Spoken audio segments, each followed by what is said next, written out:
Antony and Cleopatra. Antony and Cleopatra is a tragic play by William Shakespeare, first performed around 1607. It was inspired by the real life relationship between Mark Antony of Rome and Cleopatra, the famed Queen of Egypt. Since one of Shakespeare's previous plays, Julius Caesar, includes some of the same characters, Antony and Cleopatra is sometimes seen as a sequel despite having a standalone story. Antony and Cleopatra tells a story of romance between two powerful lovers, Cleopatra and Queen of Egypt, and Mark Antony, who rules the Roman Empire with Octavius Caesar and Lepidus. Although he is needed in Rome, Antony lingers in Egypt with Cleopatra. He finally returns to Rome when Pompey, another military leader, tries to gain control of the empire. Once in Rome, Antony marries Caesar's sister, Octavia. After Pompey is defeated, Caesar imprisons Lepidus and turns on Antony. Octavia attempts to reconcile them but fails. Antony returns to Cleopatra. He challenges Caesar at sea, adding Cleopatra's ship to his own. When she and her navy flee in mid-battle, Antony follows, abandoning his men. Antony falls in a second battle at sea. At first, he blames Cleopatra and plans to kill her. He responds to false news of her death. However, by attempting suicide fatally wounded, he reunites with her as he dies. Faced with Caesar's plans to humiliate her in Rome, Cleopatra kills herself with poisonous snakes. Let us look at the synopsis of the play. Antony and Cleopatra is a famous tragedy play written by William Shakespeare that details the affair between historical figures Mark Antony and Cleopatra. As William Shakespeare's tragedy Antony and Cleopatra begins its era in 41 BC, and Mark Antony, as it is described, is one of the three rulers of the Roman Empire. He is having an affair with Cleopatra, the Queen of Egypt. Antony is uneasy because he has been hearing rumors lately that he is losing face in Rome for being the Queen of Egypt's pet. So, when a message arrives informing him that his wife Fulvia is dead and that Pompey is raising a rebel army, he resolves to return to Rome and be a soldier once more. In Rome, there is chaos. Wars are being waged left and right, and as soon as Antony resolves one issue, another pops up. Realizing that an alliance is necessary to defeat Pompey, Antony and Caesar, another ruler of the Roman Empire, agree that Antony will marry Caesar's sister Octavia. The alliance is successful one, and Pompey is defeated. On behalf of himself, Caesar, and the third ruler of the Roman Empire, Lepidus, Antony negotiates a truce with the rebels. Meanwhile, in Egypt, Cleopatra learns of Antony's marriage to Octavia and flies into a jealous rage. But when a messenger delivers word that Octavia is a plain and timid woman, Cleopatra feels confident and she will win Antony back.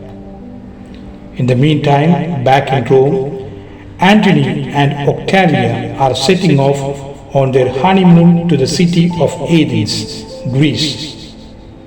But as soon as they are gone, Caesar betrays Antony.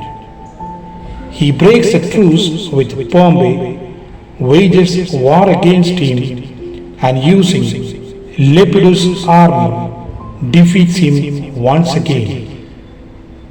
Then Caesar betrays Lepidus as well, accuses him of treason, imprisons him, and takes all that he owns, including his lands. Antony hears of Caesar's treachery and decides to go to war against him. But Octavia pleads with Antony to maintain a peaceful relationship with her brother Caesar, and Antony decides to send her to Rome on a peace mission. Once she is gone, however, Antony returns to Egypt and Cleopatra.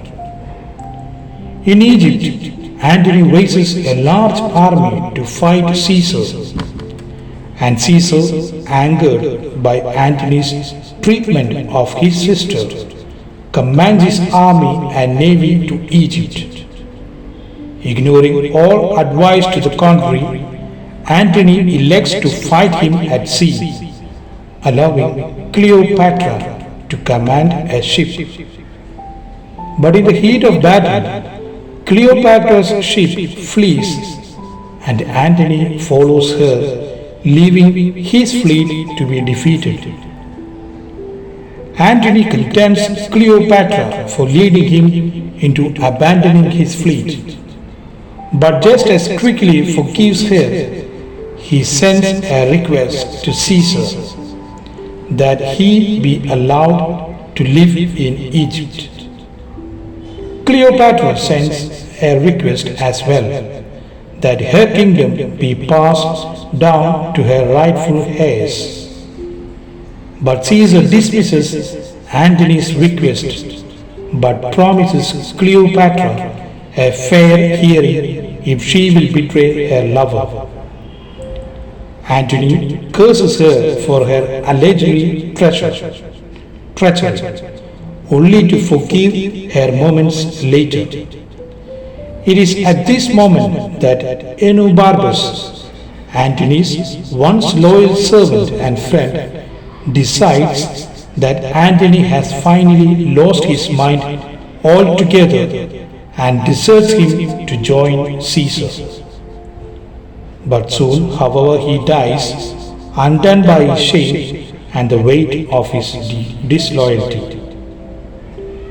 Another day brings another battle, and once again Antony meets Caesar at sea.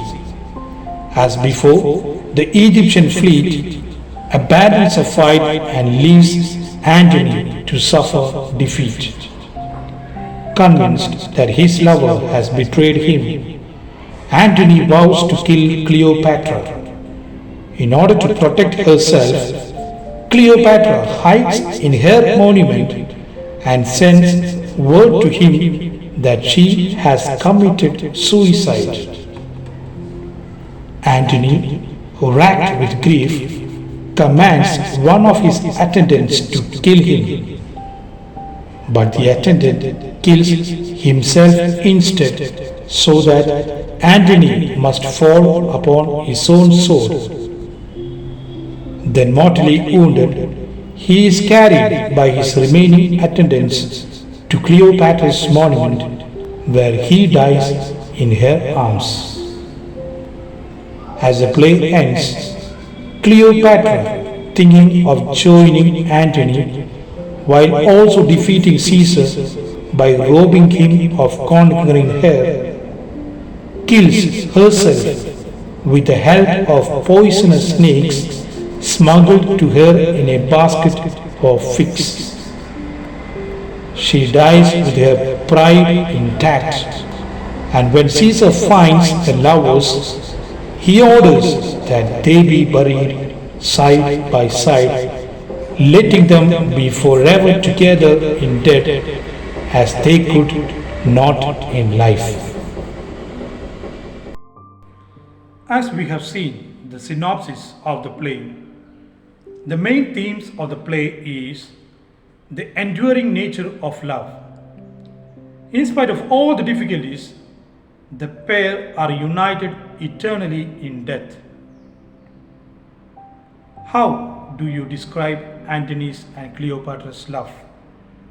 She could have had anything or anyone she wanted, but she fell passionately in love with the Roman general Mark Antony. The relationship of Antony and Cleopatra is a true test of love, and as Shakespeare depicts it, the relationship was volatile. They fell in love all first sight. Great love demands great sacrifices. Another theme is duty and honor. Antony is never able to reconcile the Roman duty with his human passions. Rome is a land that prizes duty very highly. His love for Cleopatra completely undoes his character as a soldier. When he fails at action to live up to his duty to his men, part of him dies. The last theme I would like to present is masculine order versus feminine order. The code of Cleopatra is women-centered. Rome is a very masculine world.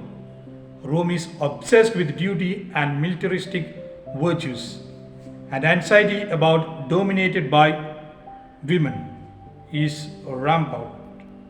Alexandria is a world of pleasure where the female sovereign's rule is uncontested.